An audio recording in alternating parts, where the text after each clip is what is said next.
Hey everyone, welcome back into some Entitled People stories. Today we've got 3 tales of people who thought they were entitled to things that weren't theirs. A trailer, a child's bedroom decorations, and a neighbor's entire property. Here we go. She promised to pay for the trailer. She didn't. When my sister split from her ex-husband, she came back to our property like a tornado looking for somewhere to land. We let her stay in the old family camper trailer with her kids because, at the time, it felt like the right thing to do. What was supposed to be temporary stretched into years. Eventually, she convinced our grandparents to co-sign for a brand new fifth wheel so she and the kids could have something more stable. Except it wasn't a co-sign. She had them sign the mortgage entirely in their names. She had promised to look for a decent used trailer, something affordable. Instead, she insisted on a brand new model like it was a matter of pride. She framed it as wanting a presentable home for her kids, which sounded noble until you saw how she treated it. Within 5 years, between hoarded food, neglected maintenance, and pets that were never trained, that presentable home looked like a biohazard. 2 years ago, we finally had enough. She wasn't paying the mortgage, she treated everyone like garbage, and the trailer had become a disaster zone. When we kicked her out, we had to gut the place just to make it breathable. The pet damage alone was unbelievable. Urine-soaked floors, clawed walls, chewed trim, and litter boxes that hadn't been maintained properly in what looked like years. The food situation was just as bad. She hoarded groceries like we were in a famine, but half of it was long expired. I threw away bottles of ketchup that had turned brown. She screamed at us for wasting her food and demanded we return anything still technically edible. I ended up delivering boxes of salvaged groceries to the apartment of the drug dealer she was crashing with at the time. That was the moment I started emotionally detaching from her. Cleaning the trailer revealed things that went far beyond mess. We found stacks of extra blankets hidden in the master bedroom, including a brand new sleeping bag still in its packaging. Meanwhile, my 2 younger nephews had spent winters with barely enough to keep warm. One of them once showed up at my door in 39-degree weather wearing shorts and a t-shirt because he missed the bus. I had to buy them winter clothes myself because she didn't.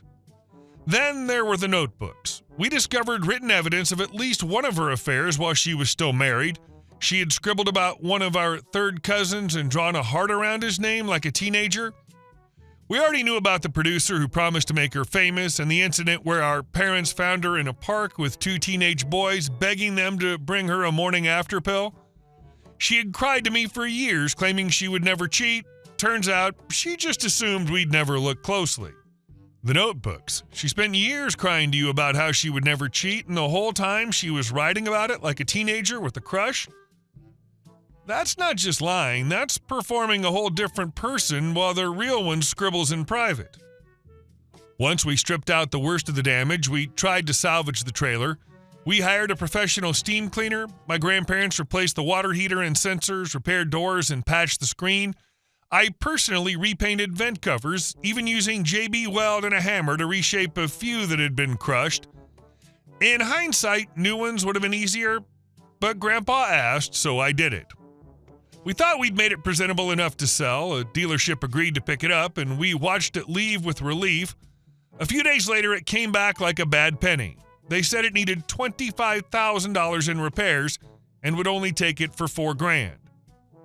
There was still about $50,000 owed on it. Pet damage, water damage, dry rot, floor delamination, roof issues, broken appliances, rust, full septic tank that had apparently never been emptied, and mold they claimed they could still smell. We were staring down the possibility of my grandparents' credit being destroyed. Defaulting would have been catastrophic, and the bank could still have pursued them for the remaining balance. We were stressed beyond belief. That trailer felt cursed, like it existed solely to remind us of every bad decision she'd made. Then one of our older cousins from California stepped in. He has property in Southern Oregon with no house on it and loves projects. He offered to take over the payments and haul the trailer away. It felt like someone throwing us a life preserver. He's already put significant work into repairs. The day he finally hauled it off our property felt like a weightlifting. It didn't go far, just to my grandparents' place for now, but it's not sitting in our yard anymore. Watching it leave was pure relief. Of course, in true cursed fashion, he cracked the rear window of his truck while maneuvering it too tightly. That trailer seems determined to take a piece of something every time it moves. As for my sister, she's been jobless for over 2 years, struggling with addiction and relying on the dwindling patience of the only 2 friends who haven't cut her off. My nephews are safe now. My ex-brother-in-law took the eldest first, and after I filled him in on what was happening, he took the younger 2 as well. The older one's 18 and living with us, working toward his driver's license. Every time I look at the empty space where that trailer used to sit, I feel a strange mix of anger and relief. It was never just a fifth wheel. It was a monument to chaos, irresponsibility, and the collateral damage she left behind. Watching it disappear felt less like selling property and more like finally closing a chapter that should have ended years ago. And our second story. My pregnant sister wants a fairy tale nursery on my dime. Literally. I'm 33, married, and we have 2 kids who arrived closer together than originally planned. Our son is 8 and our daughter is 7, and after our daughter was born, my husband got a vasectomy because we both agreed 2 was perfect for us. When I was pregnant with our first, we were living in a rented 2-bedroom house and kept the nursery simple. Olive tones, natural wood, warm lighting. When our daughter arrived a year later, we didn't redecorate, we just made room and reused everything because that's what made sense at the time. A few years later, when our son was 6 and our daughter was 5, my husband landed a promotion that completely changed our housing situation. We were finally in a position to buy a 4-bedroom home we planned to stay in long term. Since it was our forever house, we thought it'd be fun to let the kids choose their own bedroom themes. It felt like one of those milestone moments you remember later. Our son picked dinosaurs immediately.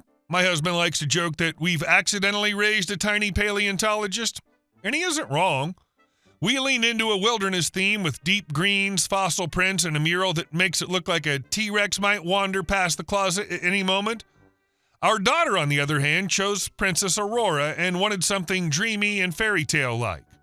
Her room has soft blush and gold tones, gauzy curtains, and a canopy over her bed. We did go all out, but we did it knowing these rooms would grow with them through their preteen years. Since we were done having kids, we gave away the old nursery furniture. Before listing it anywhere, we offered it to family. Nobody was planning babies at the time, so it went to friends who were expecting. That chapter felt closed. Fast forward to now. My sister's 21 weeks pregnant with her first child, a baby girl. She came over recently, and while we were having coffee, she wandered into my daughter's room and just stood there taking it all in. "This is exactly what I want," she said, running her hand over the canopy fabric, "but nursery stuff is so expensive." I told her that if they plan on having several kids, it might make sense to go neutral at first. "You'll get a lot more mileage out of a classic setup," I suggested. She immediately shook her head. "No, I want themed rooms for each baby like you did," she said. I raised my eyebrows a little because that's a costly commitment, but I didn't argue. It's her house and her money. We sat at the kitchen table and she grabbed my laptop to scroll through the websites I'd used for decor. Every few minutes, she'd sigh and comment on the prices. I suggested she add some reasonably priced items to her baby shower registry. "People like buying nursery stuff," I said. She gave a vague hum and then said, "You could give me some things too." I thought she meant the old nursery set, so I reminded her we'd already given that away years ago. She rolled her eyes. "No, I mean from this room," she said, gesturing toward my daughter's door. "You could part with a few things." I blinked. Part with what exactly? The drapes, maybe the lamp, that mirror? "It's not like she needs all of it," she replied casually, like we were discussing spare throw pillows. "She wanted your daughter's curtains, not hand-me-downs from storage, not something you had boxed up in the attic. She wanted to walk into a 7-year-old's bedroom and take pieces of it because she liked the look." That's not asking for help. That's asking you to dismantle your kid's space for her aesthetic. I couldn't help the sarcasm that slipped out.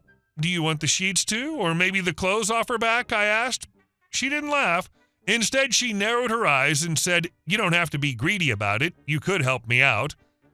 That word, greedy, made my patience evaporate. "She lives in that room," I said evenly. "Those aren't extra items sitting in a box. They're part of her bedroom." She waved her hand dismissively. "You can replace them. You have the money." "So do you," I replied. "You and your husband are both doing well. This isn't about you not being able to afford things. "It's different," she shot back. "We want a big family. We need to save more." I shrugged, "Then save by using the same nursery for each baby. That's what people have done for generations." Her face went red. She stood up abruptly and called me a greedy bee before grabbing her purse and leaving. I sat there stunned for a moment, mostly because I couldn't believe we'd escalated from decor shopping to name-calling in under 10 minutes. She hasn't responded to any of my messages since. My mom called later asking what happened because my sister had phoned her in tears, complaining without giving details. When I explained, my mom sounded just as confused as I was. "She asked you to give her your daughter's curtains?" she repeated slowly, like maybe she'd misheard. "My husband thinks I handled it appropriately. She's not asking for hand-me-down onesies," he said. "She's asking you to dismantle our daughter's room." That's really what it comes down to. If she had asked for baby clothes or a stroller we weren't using, that'd be a different story. But she wanted to cherry-pick decor out of a 7-year-old's active bedroom because she liked the aesthetic. I'm not dismantling my child's space so my sister can recreate it for Instagram. The thing that really sticks with me is that she framed it as me refusing to help. Help implies need. She doesn't need our daughter's lamp to raise a child. She wants it. There's a difference. Maybe she'll cool down and realize how unreasonable that was. Maybe she won't. Either way, my daughter's keeping her curtains, her mirror, and her lamp. If my sister wants a fairy tale nursery, she can build one herself. That's what grown adults with jobs and mortgages do. And our last story. My neighbor spent 15 years harassing us, stealing our creek, cutting our trees, calling the cops on us. My late husband got his start in real estate because his mother didn't want him buying a Corvette. Back in 1986, during his senior year of high school, he was in a serious car accident and received a $30,000 settlement that he could access once he turned 18. He was a full-blown gearhead and had his heart set on a shiny red Corvette. His mom, however, wasn't thrilled with the idea of an 18-year-old with a sports car and a stack of cash. She made him a deal. If she bought the car, he'd have to start paying rent and storage for all his other project vehicles, or he could invest in property and live at home rent-free as long as he wanted. So at 18, instead of buying a Corvette, he bought 10 acres of rural land for $5,000. We were young and in love, and the plan was to build there one day, or maybe sell it down the road. In the early years, it was pure freedom. There were no neighbors, no zoning headaches, and no one to complain when we hosted massive bonfires and ragers. It was ours, wide open and untouched. Over time, development crept closer. Zoning laws shifted to allow one house per acre, and several properties around us were sold and built on. It was still rural, but not empty. A handful of us retained larger parcels, and the neighborhood kids would ride dirt bikes across the open acreage. We didn't mind at all. We figured it was better than them riding in the street, and honestly, it kept the place lively. About 15 years ago, a new house went in directly along our property line.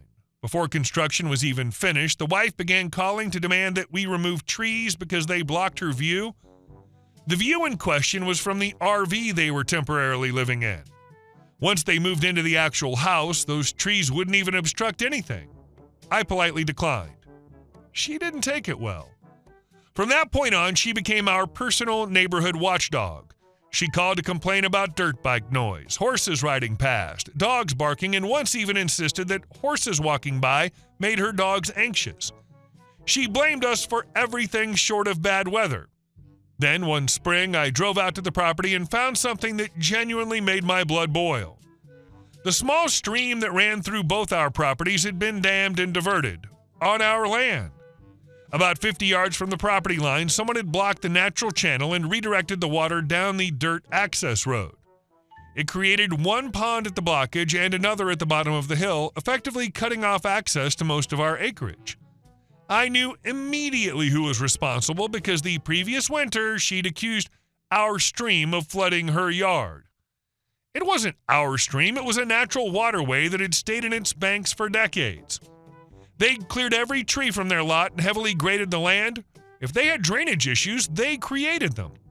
The following weekend, we brought out a small backhoe and a couple of friends to restore the stream to its natural channel. Before we even unloaded equipment, she started screaming and called the police. Given our state's strict environmental regulations, the officers weren't sure who was legally in the wrong. Fortunately, one of our friends was an official with the Department of Environmental Oversight. He calmly explained that we were legally obligated to restore the original watercourse. When the stream resumed its path and flooded her freshly graded yard, it was simply returning to nature. Her attempt backfired spectacularly. The DEO official issued her a citation for illegal alteration of a waterway. She had to restore the stream bed, revegetate a 25-foot buffer zone with native plants, pay damages to us, and absorb a hefty fine. That buffer zone permanently reduced her usable yard.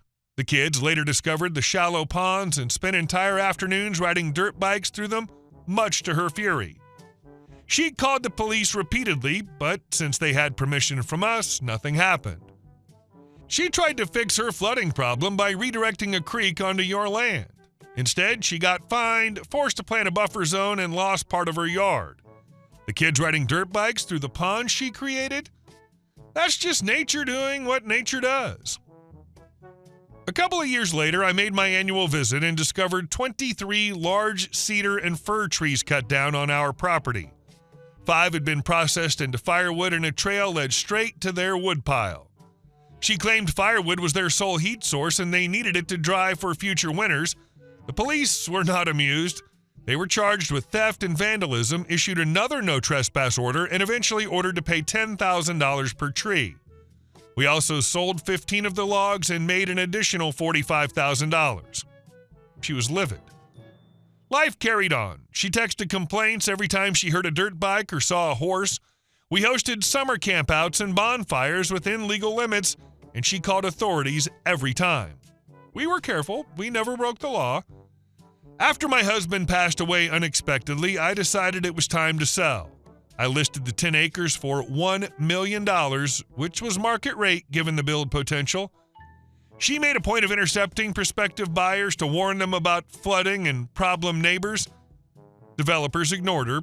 I turned down several reasonable offers because I wanted the land to go to someone who would enjoy it the way we had. Then one day, my agent called about a lower offer from a family who wanted an owner-financed contract. When I arrived to meet them, she was already there harassing them. I parked quietly and approached unnoticed. 2 small boys came riding up on dirt bikes, and she grabbed a rock and threw it at them. It missed by a mile, but the father erupted, telling her to get off the property. She retreated quickly. We began talking, and he explained they wanted the land because their boys rode motocross. He wanted to build trails and eventually a track. When he pointed to a spot near her property line as the perfect place for a track, I knew I'd found my buyer. I accepted $250,000 less than my asking price and carried the contract for 3 years just to ensure that track would exist.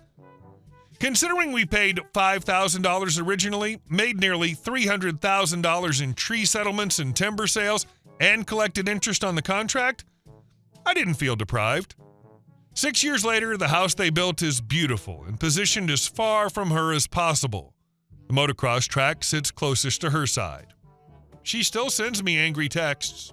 I haven't blocked her. The first sister caused the most damage, a ruined trailer. Grandparents' credit at risk, years of chaos. But she also seems the most broken. Addiction and instability explain without excusing. The second sister caused emotional damage, not financial. She's willing to torch a relationship over nursery decor? That's petty, but it's also a choice she's making while fully functional. The third neighbor caused the most sustained harm, 15 years of harassment, property damage, legal battles. She had the most resources, the most time, and the most determination to make others miserable, and she lost every single time. For me, story 3 wins, not because the harassment was justified, but because the response was perfect. The OP didn't escalate, she just stayed legal, documented everything, and let the neighbor drown in her own choices. Then she sold the land at a discount to a family with dirt bikes and built a motocross track right on the property line. That's not revenge, that's just living well while someone else self-destructs. Hey guys, thank you all for watching the video. I'll see you in the next one.